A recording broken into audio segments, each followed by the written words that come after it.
Welcome to Sai Madhavi family అండి. ఈరోజు మా తోట చూపిద్దాము. తోటలో పూలు, చెట్లు, పండ్లు అన్ని దానిమ్మకాయలు ఎక్కువగా కాస్తున్నాయని చూపిద్దామనేసి వచ్చాను. వచ్చేసరికి బయట అంతా హడావిడిగా ఉంది. ఏందని చూస్తే ఎర్లీ మార్నింగే కోతి వచ్చి సంచలనం చేసేసింది వాకిళ్ళల్లో. ఇంకా కెమెరాని ఇటు సైడ్ తిప్పించాను. కోతి చూడండి ఎంత ఫాస్ట్గా వెళ్తూ ఉందో. ఇంకా అక్కడే టైం అంతా అయిపోతుందనేసి మళ్ళీ లోపలికి వచ్చేసాను. నేనైతే ఫస్ట్ స్టవ్ మీద టీ పెట్టేసి ఇడ్లీకి రెడీ చేసేసానండి. ఇడ్లీ పాత్ర కూడా పెట్టేసాను పొయ్యి మీద. టీ తాగేస్తే ఇంట్లో అందరము ఫ్రెష్ అయిపోతాం కదా, అందువల్ల టీ కలుపుతూ ఉన్నాను నేను. ఈ లోపల నేను నిన్న వాళ్ళ అత్త ఇద్దరు కలిసి సంతకు పోసి కూరగాయలన్నీ తెచ్చారండి. సంతలో రేటు తక్కువ కదా ఏమైనా మనం బయట కొనేదానికన్నా. ఇంకా అరటికాయలు తొందరగా పండిపోతాయి అనేసి ఈరోజు అరటికాయ తాలింపు పెడుతున్నాను. వాటిని పీల్ చేసుకొని వాటర్లో వేసేసాను.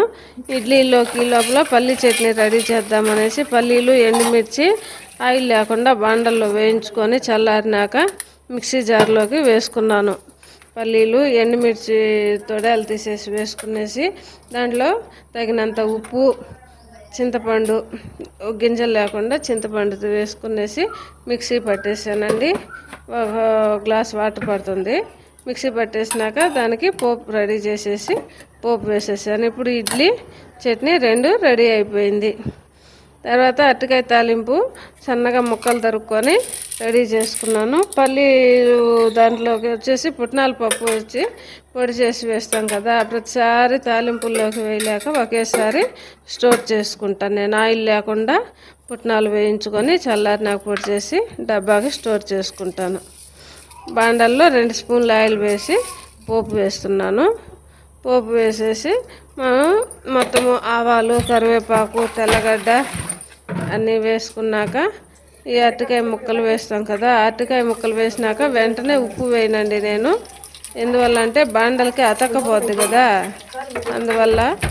మామూలుగా అయితే ఒక్కోసారి ఉడకబెట్టి చేస్తాను అరటికాయ. ఎక్కువగా ఇట్లా చేస్తే బాగుంటుందని. అరటికాయ అంటేనే రకరకాలుగా చేస్తాం టైంని బట్టి.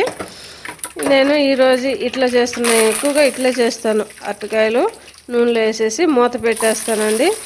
ఇంకా ఫస్ట్ దాన్ని ఏమి ఉప్పు, పసుపు ఏమి వేయకుండానే మూత పెట్టి బాగా రోస్ట్గా అయ్యేదాకా మూత పెట్టి వదిలేస్తాను. మళ్ళీ ఇంకొక 10 మినిట్స్ తర్వాత సిమ్లో పెడతాను కదా, 10 మినిట్స్ తర్వాత మళ్ళీ తిప్పుకొని మళ్ళీ దాన్ని అంతే అండి. ఈ విధంగా పోపు పెట్టేసి రెడీ చేసేసినాను. తాలింపుకి ఎంత చలిగా ఉన్నా లేయాలి కదండి. ఎర్లీ మార్నింగ్ మనకు పనులు అవ్వాలంటే ఖచ్చితంగా లేయాలి, లేదంటే పని అస్సలు అవ్వదు. మనం ఒక హాఫ్ అన్ అవర్ లేట్గా లేస్తే మనకి రోజంతా చేసిన పని అసలు అవ్వదు. అందువల్ల ఎంత చలిగా ఉన్నా లేక తప్పదు. ఇంకా ఈ లోపల మా పిల్లోడు లేచేస్తాడండి. అందువల్ల గబగబా చేసేస్తున్నాను టిఫిను, వంట అన్నీ. లేచేస్తున్నాడు, సౌండ్ కూడా వస్తుంది, అప్పుడే సౌండ్ వస్తూ ఉంది. ఈ లోపల తాలింపు కూడా రెడీ చేసేసానండి నేను.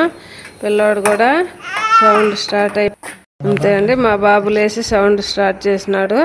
వాడి చేతికి ఏదో ఒకటి చేస్తే వాడి నోటికి పని చెప్పేస్తే సైలెంట్గా చూస్తూ ఉన్నాడు. గుడ్ మార్నింగ్ చెప్పు మా అందరికీ. సాయి మాధవి ఫ్యామిలీ ఛానల్స్ మెంబర్స్కి గుడ్ మార్నింగ్ చెప్పు. వద్దు, తల వంచి గుడ్ మార్నింగ్ చెప్తాడండి మా వాడు, చేతులు బిజీ కాబట్టి. అందరికీ సాయిబాబా బ్లెస్సింగ్స్ ఉండాలనేసి మనస్ఫూర్తిగా కోరుకుంటున్నా అండి. Thank you.